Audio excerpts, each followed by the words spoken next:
Woozy here with NeoWorlder, and in this video we're going to go over some platform basics and platform navigation. So this video will just be a walkthrough kind of showing every part of the NeoWorlder platform just to get your kind of head around exactly where everything's located and how to navigate. So from here, let's go ahead and get started. You can see that we are on the home screen for NeoWorlder here, and let's start by simply logging in.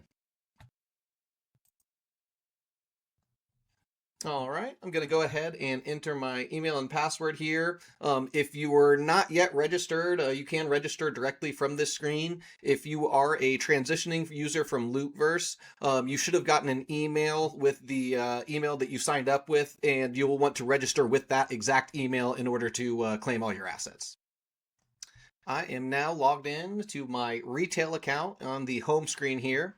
And just to start with some clarification right from the start, we're going to jump up to the right hand corner and kind of clarify the account types here. So the first account that you registered with is creating what we call your retail account. You can think of this account as the most basic standard kind of account that you're going to create on NeoWorlder. It will give you access to look around in the habitat. If you've been invited to somebody else's personas, they will show up in your life section there, as well as you can also with this download the NeoBox, the 3D world, and explore the 3D world. However, there will be some things that are limited on the retail account. For one, you won't be able to actually make personas, create a Versa wallet, or charge other users for anything you create from a retail account. You can kind of think of the retail account as your consumer account, where if you were wanting to go in and visit other people's personas, visit the world, or interact with other free or public personas, your retail account will allow you to do that. If you were wanting to get deeper into the platform, possibly engage with the PRISM to mine MDR, set up your Versa wallet, create your own personas, and do some of those more deep features, as well as some features such as running a business on there as well. Those are going to be functions of the commercial account. So right up here on the top, we can open it up here, and you can see that I already have a bunch of commercial accounts that I've either been invited to or set up myself here. And any of these will have different personas attached to them with different setups involved, as well as they'll have their own unique wallet or Versa wallet attached as well, potentially. Really, the idea here is that you can kind of set up your own commercial accounts based off your own needs. You might want to set up one for your personal use or entertainment. You might have another one that's entirely a business where you're creating personas to rent out to other people. Or even maybe a game mode. So ideas there are limitless, but the idea here is that you can create enough commercial accounts to kind of set up and organize your personas however you want to there. So let's go ahead and click into one here. And if I click into life, you can see that the personas associated with this account are going to show up right here in the life section. Now let's go back to my retail account real quick here. You can see that when I open this back up again, now my retail account does show here above all my commercial accounts.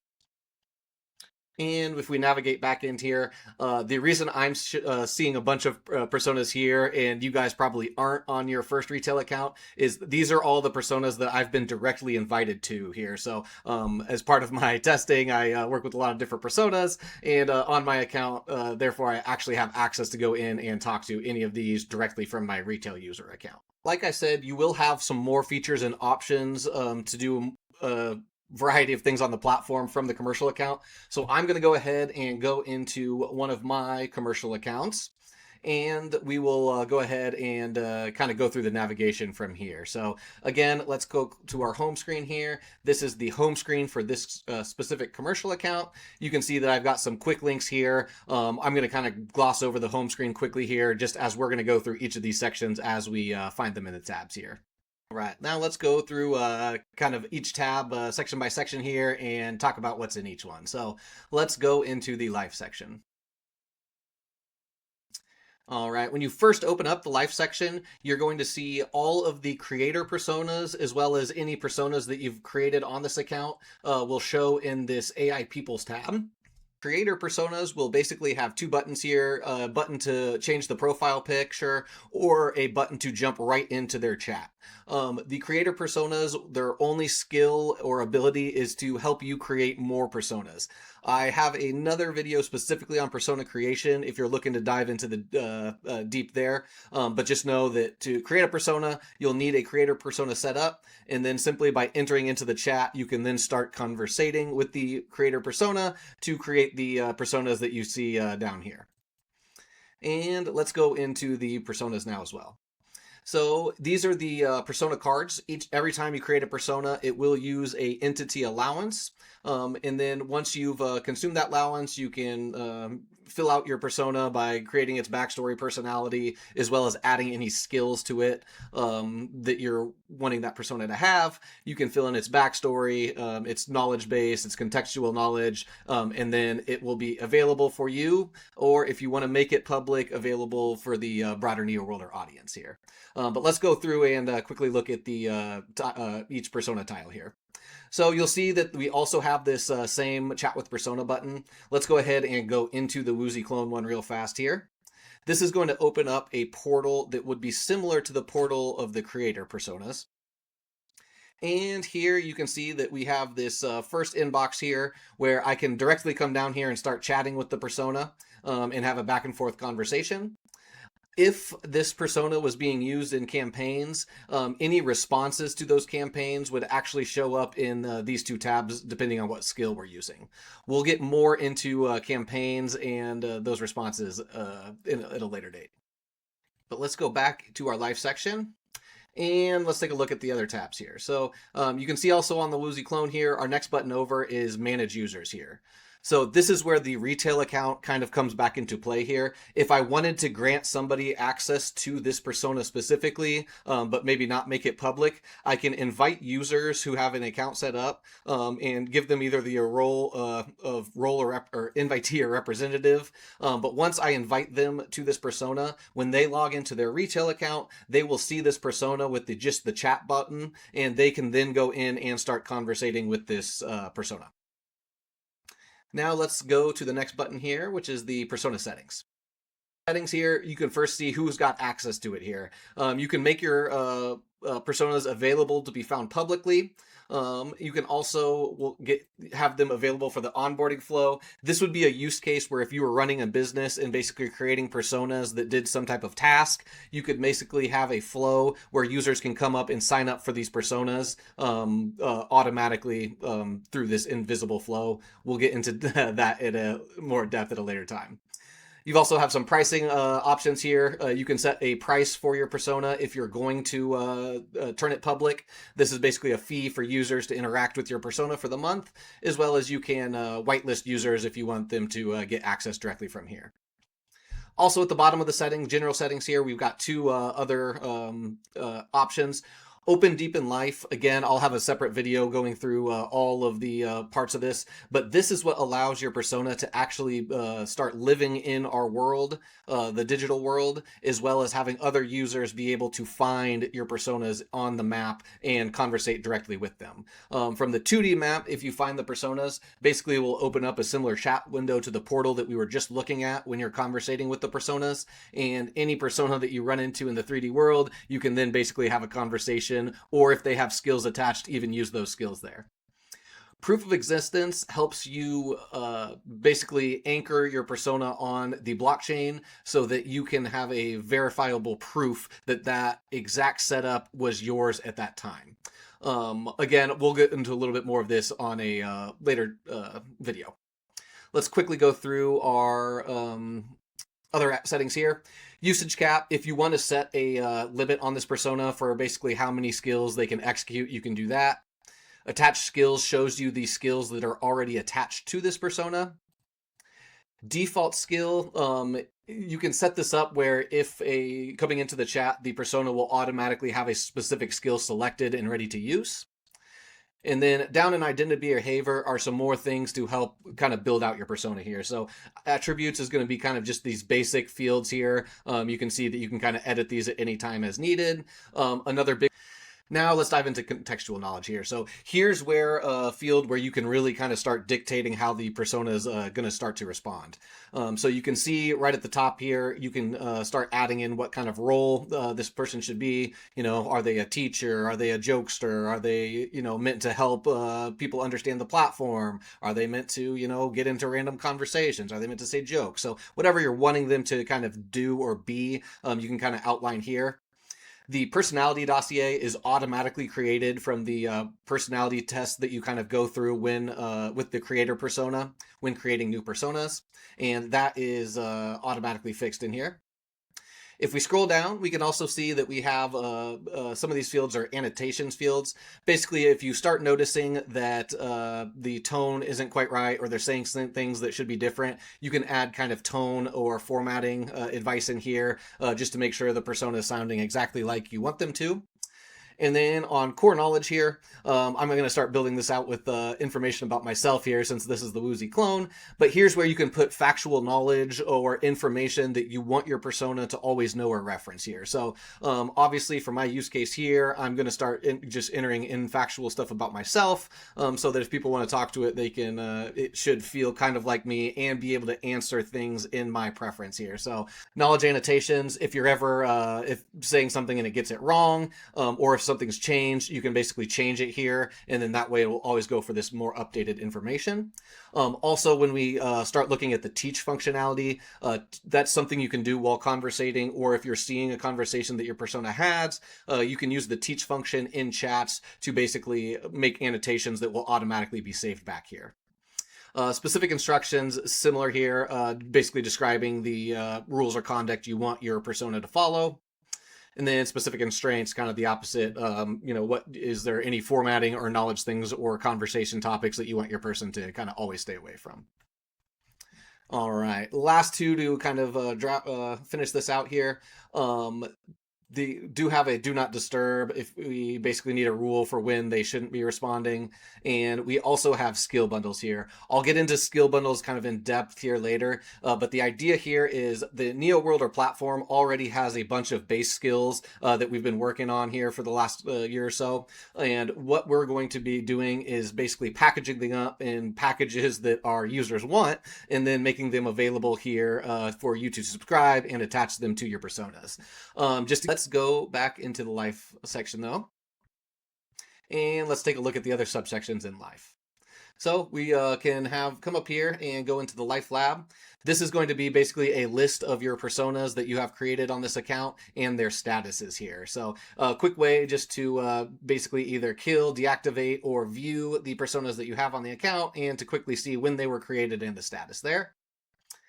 And then if we come up here to the census tab, still in our life section, we can now see two sections where we can or two more features of the platform here. So the top here, the operator portal, setting up the portal setting will basically allow other users to come into your commercial account if invited here. So when I come up here, I can publish the portal and it will make it kind of live. It will automatically give me a link. And when you think portal, basically kind of think my commercial account minus some of the admin settings here. So I can make it private or public, and I can give it a title or description.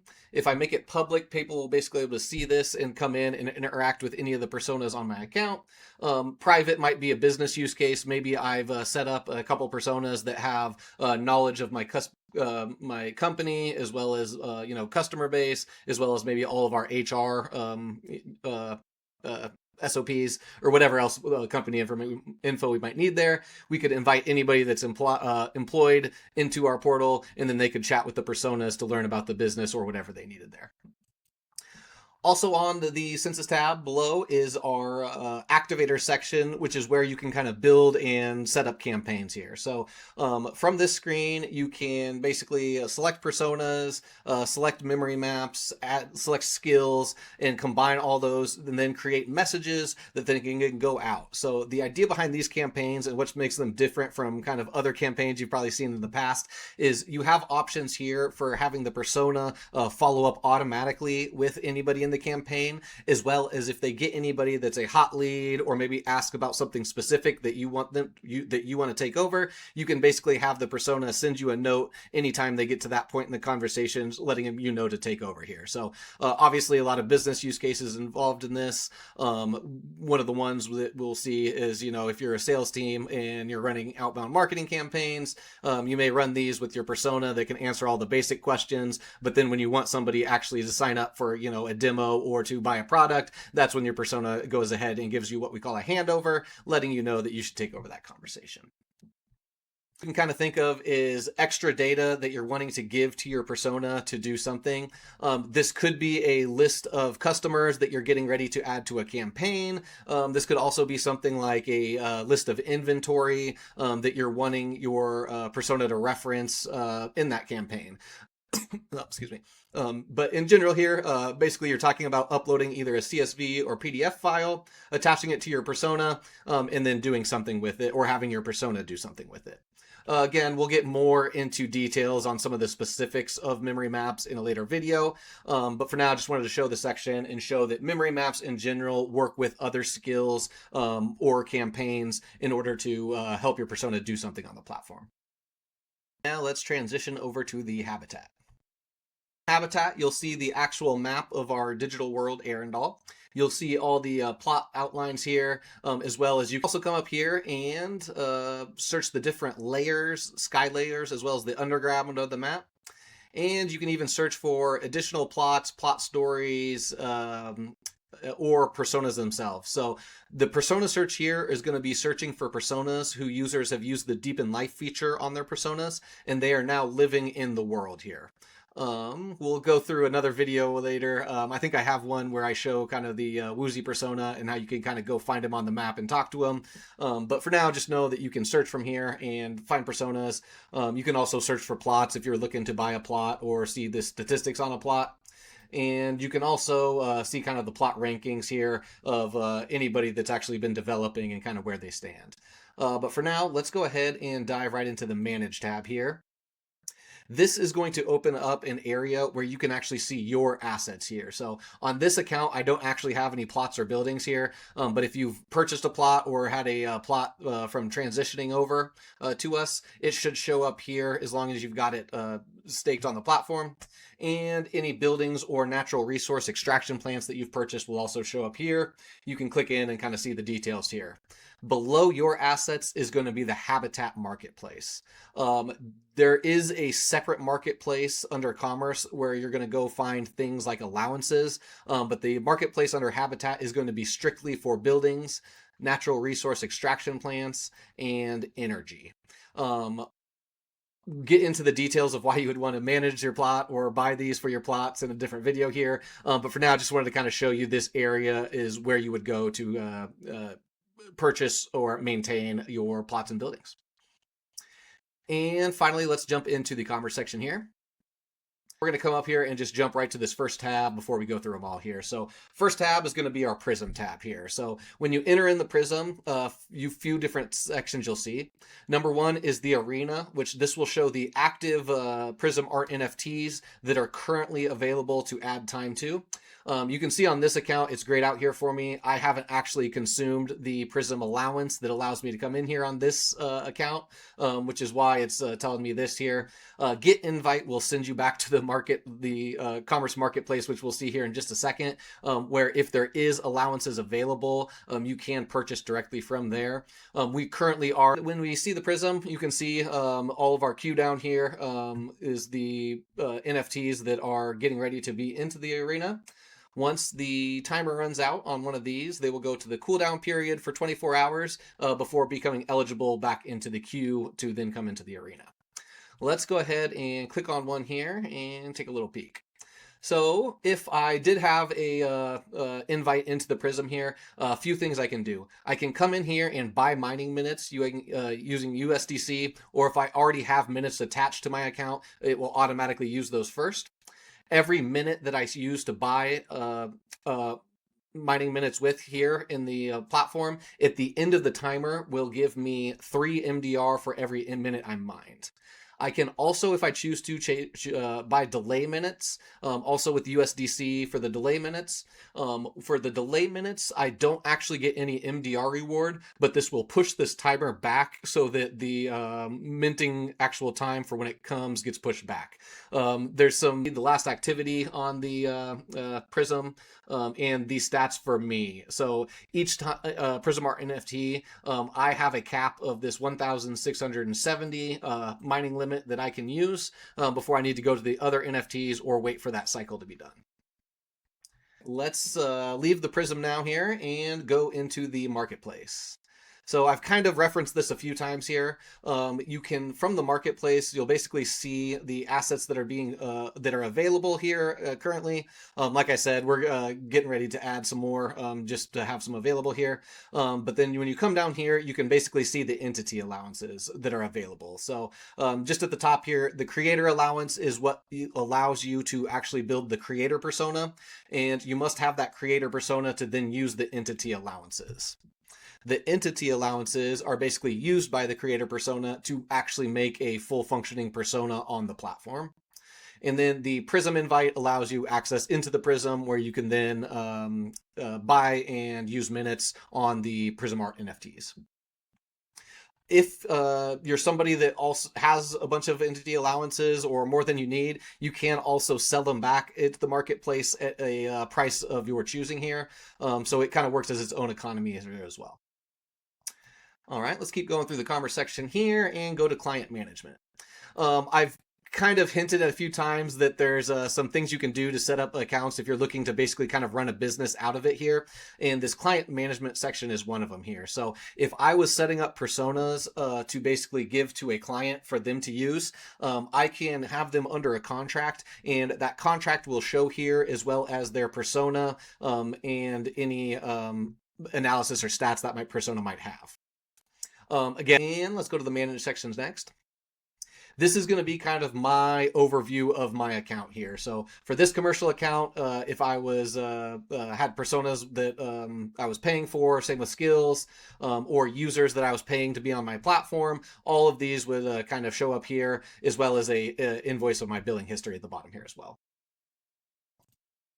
Let's keep going here and jump into the Versa wallet here. So right now on this screen, let me jump to another account actually here that has a Versa wallet set up. Okay, so hopped over to another account where I've got a Versa wallet set up here. You can create multiple Versa wallets if you were wanting to, if you were needing to keep business or personal or whatever separate there. And then let's go ahead and just dive in. One thing I do want to note is that we have had some users that get kind of confused between their Versa wallet and their wallet that is underneath the commerce section here. Just want to make sure that you guys kind of understand that those are separate here. Just to show you while that Versa wallet's loading, if I come into my wallet here, you can see I do have a USDC balance available here that is ready to basically be used on the platform for things like either subscribing to a persona that I wanted to talk to, or buying mining minutes for the PRISM. And then you also see over here, if I had any of the license already on my account, they would show up here, as well as my MDR vouchers. These would be things either from the transition or from the PRISM, where these will be converted and added to MDR when we announce our release date. You can also see my minutes balance right here on this account, and my wallet that's under commerce. But now let's hop into my Versa wallet that we just loaded here. So this is my Versa wallet. This is going to be more of my crypto assets or cryptocurrency wallet holder. And this is native to NeoWorlder here. So just a few things to navigate here. You do see my account name up here. I can edit, as well as my account number that I can copy here as well. I've already pre-populated this wallet with a little bit of Ethereum. There is some gas fees that you'll have to pay when staking plots or PRISM arts to the platform, which will be used there. You can also see if I'm holding any USD coin or MDR here in this wallet, it will show up here, and my transactions at the bottom. Now, the other tab of this is my NFTs. So here, all of my platform NFTs are going to show. I don't actually have any on this account, but you can see that basically if I did have any plots, they could show here. And from here, I can actually stake them in order to get some of the rewards like the entity allowances. All right, let's leave the Versa wallet now and come back. And as you see now, we're now back into our Commerce wallet here. And since we've kind of gone over that, we'll go ahead and go to the next one here. So next tab is going to be support. This is where there's two sides of this here, and the first side, the client side, will be more for if you've decided to set up a business. Basically, the people that you're using your persona for whatever business use case they might have some questions, and they might submit tickets to you.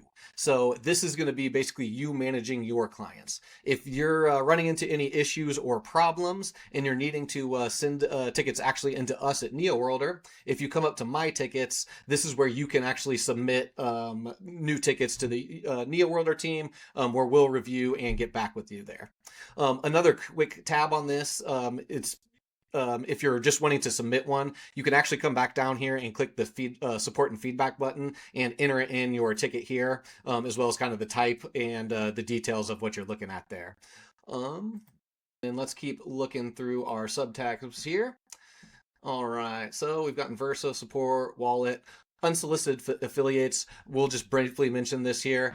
Basically, if I set up a persona that was public and for a charge, I could also have somebody come in, be affiliate, to basically try to boost that persona's performance. So they could do marketing for them, try to get other users to subscribe up for them. And if they are an active sponsor, they can basically get a percentage of those earnings from that persona as they do their work on the platform here. So real simple example. This is something I'll have a demo or some future videos on kind of explaining in deep here. And then our last section in our commerce is the Stripe Connect here. This helps you set up a Stripe account and flow if you are going through any of the business use cases or making a public persona that you're wanting to charge for. This just basically helps you allow you to actually accept money on the platform back into your account. All right, so we've kind of gone through all of the basic sections here on the platform here. There are some help and support and resources tabs here down below. I will warn you too that we are making some UI adjustments, so I'll keep making these videos as things kind of move around here. But hopefully this was a good walkthrough of all the basic parts that are actually in your retail or commercial accounts. And then before we end this video,